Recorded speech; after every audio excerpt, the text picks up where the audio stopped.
Hello friends. आज मैं आपको समाजशास्त्र की अवधारणा सोशल मोबिलिटी के बारे में बताऊंगी। सोशल मोबिलिटी की 3 चीज़ों के बारे में बताऊंगी। उसकी मीनिंग, उसका नेचर क्या है, उसका टाइप क्या है। जैसा कि हम सभी जानते हैं कि अगर सामाजिक परिवर्तन की अवधारणा को जानना है तो सोशल मोबिलिटी की अवधारणा को जानना अति आवश्यक है।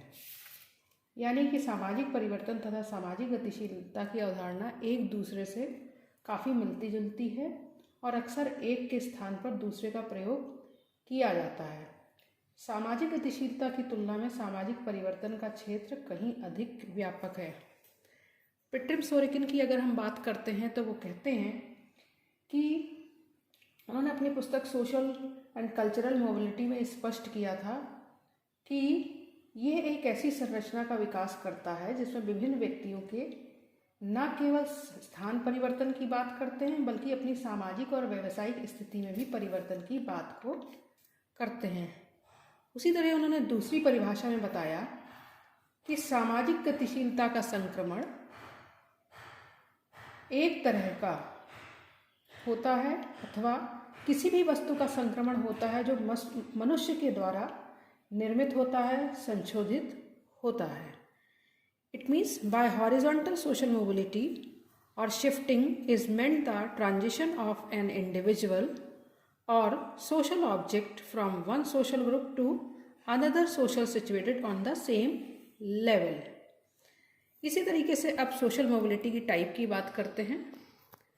सोशल मोबिलिटी की टाइप 2 तरीके की होती है, हॉरिजॉन्टल, वर्टिकल। हॉरिजॉन्टल मोबिलिटी का मतलब होता है क्षैतिज गतिशीलता। क्षैतिज गतिशीलता का अर्थ होता है कि किसी व्यक्ति अथवा सामाजिक तत्व का समान स्थितियों से संबंधित ही एक सामाजिक समूह से दूसरे सामाजिक समूह में स्थानांतरण होना।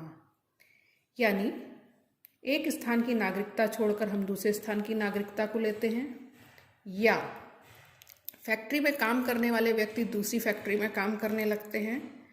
राजनीतिक दल की सदस्यता के स्थान पर उसे किसी दूसरी राजनीतिक दल की सदस्यता को ग्रहण कर सकते हैं।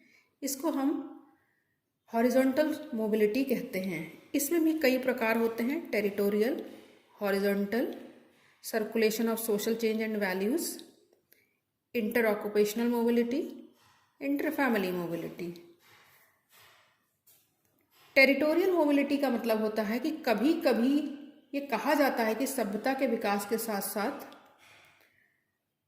ही हमारा जीवन घुमंतु न रहकर स्थिर होता गया, लेकिन ये कथन तार्किक रूप से तो सत्य नहीं माना जाता, क्योंकि अतीत में अधिकतर व्यक्ति जिस स्थान पर जन्म लेते थे उनकी मृत्यु भी वहीं हो जाती थी। अगर हम 1901 की जनगणना को देखें तो जनसंख्या का कुल 90% उसी स्थान पर स्थायी रूप से रहता था। इसी प्रकार अगर हम दूसरी मोबिलिटी की बात करते हैं हॉरिजॉन्टल में, तो horizontal circulation of social things and values. It means वस्तुओं और मूल्यों की गतिशीलता से है, जो चाहे भौतिक हो या आध्यात्मिक हो, मनुष्य की क्रियाओं द्वारा चेतन और अचेतन रूप से निर्मित की जाती है और संशोधित की जाती है।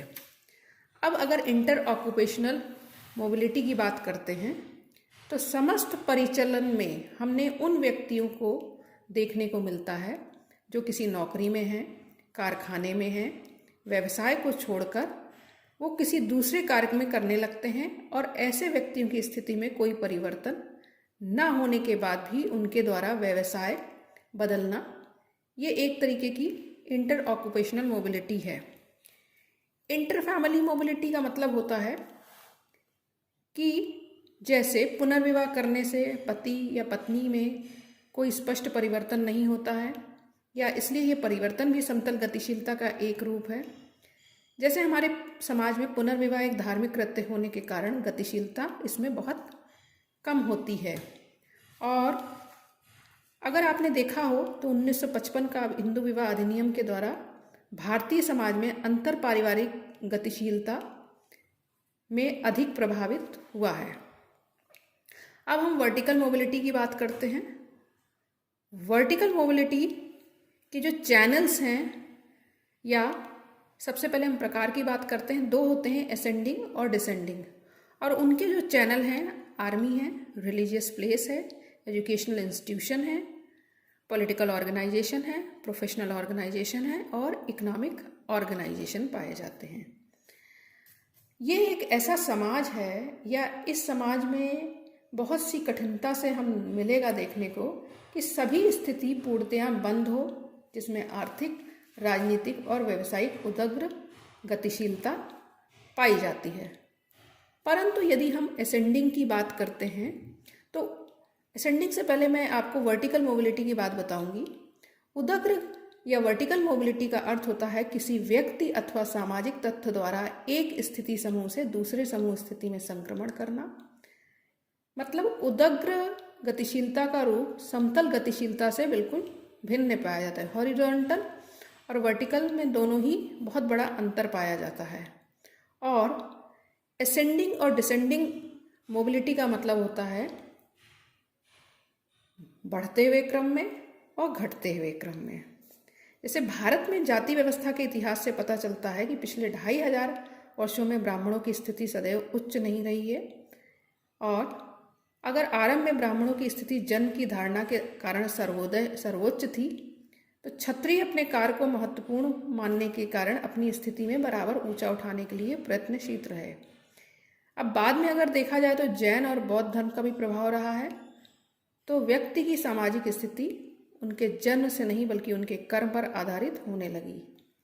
इस तरीके से हम सामाजिक गतिशीलता के प्रकार को आज हमने पढ़ा है, और सामाजिक गतिशीलता में इतनी विभिन्नताओं के बाद भी गतिशीलता तथा प्रवास की दशाएं परस्पर संबंधित हैं। आज देखिए तो गांव से नगर की ओर जाने वाला प्रवास सामाजिक गतिशीलता का एक बहुत बड़ा कारण सिद्ध हुआ है। और इसके साथ ही किसी समाज में जब प्रवास में वृद्धि होती है तो विभिन्न स्थानों पर श्रम शक्ति और लोगों के व्यवहार में भी परिवर्तन होने में सामाजिक संरचना से और भी परिवर्तन होने लगता है, जिस कारण सामाजिक गतिशीलता उत्पन्न होती है।